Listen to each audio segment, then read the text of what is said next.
이번 시간에는 이단원 사람의 물질 대사 내용 중에 첫 번째 시간 생명활동과 물질 대사에 대해서 알아보도록 하겠습니다. 이 물질 대사라고 하는 것은 물질을 합성하거나 분해하는 작용을 통틀어서 물질 대사라고 합니다. 물질을 합성하는 작용인 동화작용과 물질을 분해하는 작용인 이화작용으로 나눠서 한번 생각해 보도록 하겠습니다. 동화작용의 가장 대표적인 예는 광합성이 있죠. 빛광, 빛을 이용해서 합성, 포도당을 합성하는 작용이다 라고 보시면 되겠는데, 탄소를 가지고 있는 물질만 보도록 하겠습니다. 이산화탄소를 이용해서 결과적으로 포도당을 만들어내는 것이 광합성이라고 볼 수 있죠. 그래서 이것의 구조식을 이렇게 적어보면 이런 모습을 하고 있는데, 이런 연결고리 안에 결국 에너지가 들어있죠. 이 에너지보다는 여기 연결고리가 훨씬 더 많기 때문에 여기 안에 훨씬 더 많은 에너지가 들어있다라고 볼 수 있겠죠. 다시 말하면 이 이산화탄소가 포도당이 되려면 반드시 에너지가 들어갔을 때 이런 연결고리를 만들어낼 수 있다라고 볼 수 있겠습니다. 그래서 동화작용이라고 하는 것은 반드시 에너지가 흡수된다라고 볼 수 있겠죠. 이 두 가지 물질만 비교해 봤을 때 여기는 반응 물질이 되고 이건 생성 물질이 될 텐데, 이 두 가지 물질의 상대적인 크기를 비교해 보면 이산화탄소가 저분자가 되고 포도당이 고분자가 되겠죠. 그래서 동화작용이라고 하는 것은 저분자를 고분자로 합성하는 작용을 동화작용이다 라고 말을 합니다. 이 과정에선 반드시 에너지가 흡수된다라고 볼 수 있겠죠. 단백질 합성, 머리카락 같은 단백질의 경우도 아미노산이라고 하는 작은 덩어리를 이용해서 단백질이라고 하는 고분자를 만들어낸다라고 볼 수 있겠죠. 그래프를 한번 표현을 해보자면 반응물질과 생성물질 중에 생성물질이 더 에너지가 많은 상태죠. 그래프상으로 보면 반응물질의 에너지가 적고 생성물질의 에너지가 많은 이러한 그래프가 된다라고 볼 수 있습니다. 반응물질 에너지가 적은 상태에서 많은 상태가 되려면 에너지가 들어가야 되겠죠. 그래서 이런 반응을 흡열 반응이다 라는 표현도 쓰게 됩니다. 이산화탄소를 가지고 이런 포도당과 같은 고분자가 되는 이러한 작용을 동화작용이다 라고 하고, 우리는 이제 호흡을 하죠. 특히 사람의 경우에 음식물을 먹는 이유를 한번 생각해 보도록 하겠습니다. 포도당을 먹게 되죠. 먹게 되면 이것이 위를 통과해서 소장으로 가서 소장의 융털의 모세혈관으로 들어가서 결과적으로 세포에 도착을 하게 됩니다. 이 포도당이 도착을 하게 되면 이 포도당 안에 에너지가 들어있다라고 했죠. 이것이 이제 포도당의 하나의 구조식을 나타낸 건데, 여기 안에 에너지가 들어있기 때문에 이것을 잘라내면 여기에서 에너지가 튕겨 나오게 되고 그 에너지를 생명활동에 사용을 하게 된다라고 볼 수가 있겠죠. 이화작용은 탄소만 들어있는 물질을 기준으로 봤을 때 포도당을 가지고 이산화탄소를 만들어내는 과정에 이산화탄소가 목적은 아니죠. 여기서 에너지를 얻는 것이 목적인데 이 에너지가 튕겨나오는 과정에 만들어지는 노폐물이 이산화탄소라고 볼 수가 있겠죠. 이화작용이라고 하는 것의 목적은 에너지를 방출해서 그 방출된 에너지를 사용하려고 이화작용을 한다라고 볼 수 있습니다. 그래서 포도당과 이산화탄소가 있을 때 상대적으로 포도당이 고분자가 되겠죠. 고분자가 저분자가 되는 과정, 이것을 이화작용이라고 합니다. 쪼개진 거기 때문에 분해됐다라고 볼 수 있겠죠. 이 과정에서 에너지는 방출된다라고 볼 수 있습니다. 이화작용의 가장 대표적인 예는 세포 안에서 일어나고 있기 때문에 세포호흡이라는 표현을 쓰죠. 또 소화, 포도당이 바로 들어가는 것이 아니라 녹말이 형태로 들어가게 되죠. 그래서 녹말이 입 안으로 들어가게 되면 몇 당을 거쳐서 포도당이 될 텐데, 그 과정에 녹말이 엿당으로 될 때, 녹말과 엿당을 비교해 보게 되면 녹말이 더 큰 물질이 되죠. 아밀레이스에 의해서 녹말이 엿당이 되는 과정은 쪼개지는 이화작용이다라고 볼 수 있죠. 그러니까 이러한 소화작용은 이화작용의 대표적인 예다라고 볼 수가 있겠습니다. 그래서 이화작용은 포도당 안에 들어있는 에너지를 끄집어내는 과정에 이산화탄소가 만들어진 거죠. 그러니까 포도당이라고 하는 고분자가 이산화탄소라고 하는 저분자가 될 때 에너지가 방출되는 작용, 이런 것을 이화작용이다 라고 말을 합니다. 자, 그러면 여기서 이제 에너지가 튕겨 나오게 되는데 이 에너지를 우리가 어떻게 쓰게 되는지 이 과정을 좀 알아보도록 하겠습니다. 세포호흡이라고 하는 것은 방금 전에 이야기를 했지만 이렇게 음식물을 먹게 되면 이 음식물이 위를 타고 소장으로 가서 소장의 융털로 흡수가 되게 됩니다. 그래서 이 융털 안에 이 혈관을 타고 계속 쭉 가다 보면 결과적으로 이렇게 세포들이 많이 있죠. 세포들로 이 포도당이 이렇게 이동을 한다라고 볼 수 있겠죠.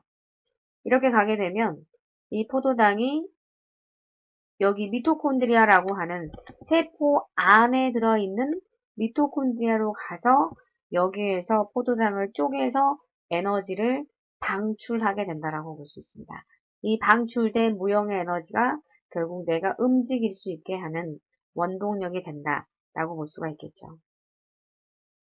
그래서 세포호흡이라고 하는 것은 영양분을 분해해서 에너지를 얻는 과정, 그 과정에 산소를 쓰게 됩니다. 이 미토콘드리아에서 포도당과 산소가 들어갔을 때 여기 포도당 안에 들어있는 에너지를 얻어낼 수 있죠. 이 과정에 노폐물인 이산화탄소와 물이 나오게 되고 우리가 얻고자 하는 것은 바로 이 에너지라고 볼 수가 있겠죠. 그래서 세포흡 과정은 자, 포도당이 이제 가장 중요한 물질이죠. 이 물질 안에 들어있는 에너지를 끄집어내는 것이 바로 호흡이다라고 볼 수 있습니다. 이 과정에 산소와 물이 거들어주는 거죠. 이것이 잘 분해돼서 에너지가 나올 수 있게끔 도와주는 역할을 이 산소와 물이 하고 있다라고 볼 수 있습니다. 이 과정에 에너지가 나오게 되고 물론 이것들이 화학 물질이기 때문에 그 결과적으로 노폐물들이 만들어지겠죠.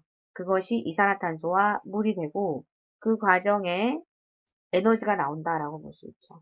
그 에너지가 튕겨 나오게 되면 이제 무슨 에너지냐면 빛으로 나오는 건 아니죠. 사람 몸에서 막 빛이 나는 건 아니잖아요. 포도당 안에서 나오는 에너지가 그 에너지 저장 물질이 바로 ATP가 되겠습니다. 나머지는 열 에너지로 방출이 되게 되죠. 그래서 이 포도당을 100으로 봤을 때 이 에너지가 약 40%가 ATP에 저장이 되고 60%는 열 에너지로 방출된다라고 볼 수 있습니다.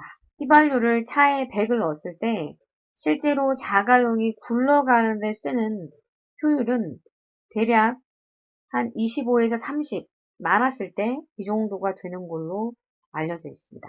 반면에 사람의 경우에는 50%를 넘어가는 것은 매우 어려운 일이기 때문에 40%만 나온다고 해도 매우 훌륭한 효율이다라고 볼 수가 있습니다.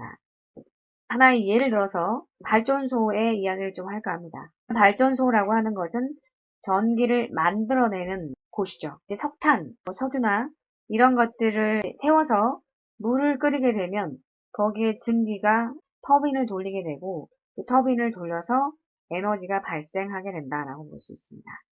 그러면 결국은 그것이 전기 에너지가 돼서 이 송전, 전기가 전달이 돼서 가정에서 이렇게 사용이 되게 되죠. 마찬가지로 미토콘드리아라고 하는 발전소에서 포도당이라고 하는 재료, 석탄에 비유할 수 있겠죠. 포도당이 들어가게 되면 거기에서 에너지가 방출되게 됩니다. 그 에너지가 나오게 되면 ATP라고 하는 에너지 저장 물질에 저장을 하게 되는 거죠. 그러면 이 ATP가 송전 역할을 한다라고 볼 수 있습니다. 그래서 필요한 곳에 가서 쓰여지게 되는 것이죠. 생명활동에 쓰여지게 된다라고 볼 수가 있겠습니다. 그래서 이 ATP라고 하는 것은 한마디로 에너지 저장 물질이다 라고 볼 수 있습니다.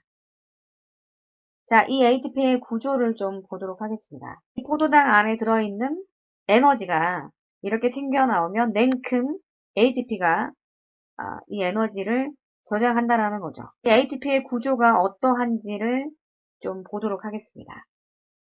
지금 ATP의 이제 구조를 만들기 위한 물질인데 인산이 두 개밖에 없죠. 그래서 DI라는 게 두 개라는 뜻인데 ADP의 포도당에서 만들어지는 에너지가 여기 이제 인산을 가지고 와서 여기에 결합을 시키게 되면 ATP가 되는 거죠. ADP보다 ATP가 에너지가 더 많은 상태라고 볼 수 있겠죠.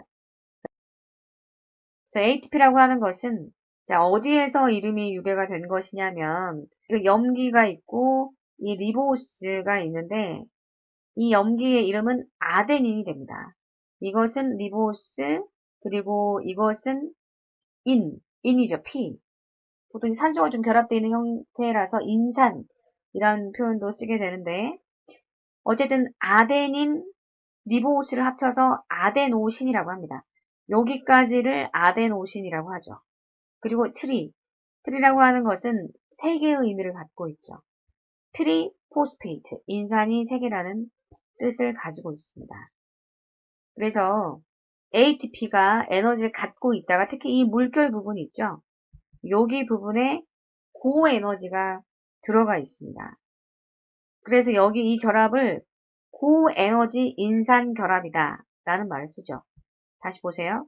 여기 부분에 에너지가 들어있는데 이게 끊기면 여기 들어있던 에너지가 튕겨 나오는 거죠. 그래서 우리가 사용되는 곳에 와서 ATP가 이 에너지를 주고 ADP로 바뀌게 되는 거죠. 그래서 이것은 ADP라고 하는 것은 아데노신 D 두 개라는 의미를 갖고 있습니다. 디포스페이트. 그래서 이 ATP라고 하는 것은 고에너지 인산결합. 여기 물결 부분에 에너지가 7.3kcal가 들어 있습니다. 보통 이런 일반적인 결합 안에는 뭐 3에서 4 정도만 들어 있어도 많이 들어 있는 건데 ATP의 경우에는 7.3kcal의 고에너지가 저장이 될 수 있다라고 볼 수 있는 거죠. 이 ATP라고 하는 것은 에너지 저장 물질. ATP를 이용해서 결국 ATP를 만들었다라고 볼 수가 있겠습니다. 자, 조금 이 모식화 시켜보면, 자, 이 화살표를 잘 기억하세요. 여기에 나온 에너지가 ADP에 결합이 되면서 ATP가 되는 거죠. ATP가 되고, 이 ATP가 돌아다니다가 필요한 곳에 가게 되면 다시 여기가 잘리는 거죠. 잘리게 되면 이걸로 바뀌겠죠. 튕겨나온 에너지가 있을 텐데 이걸 가지고 생명활동에 이용이 된다라고 볼 수가 있는 거죠.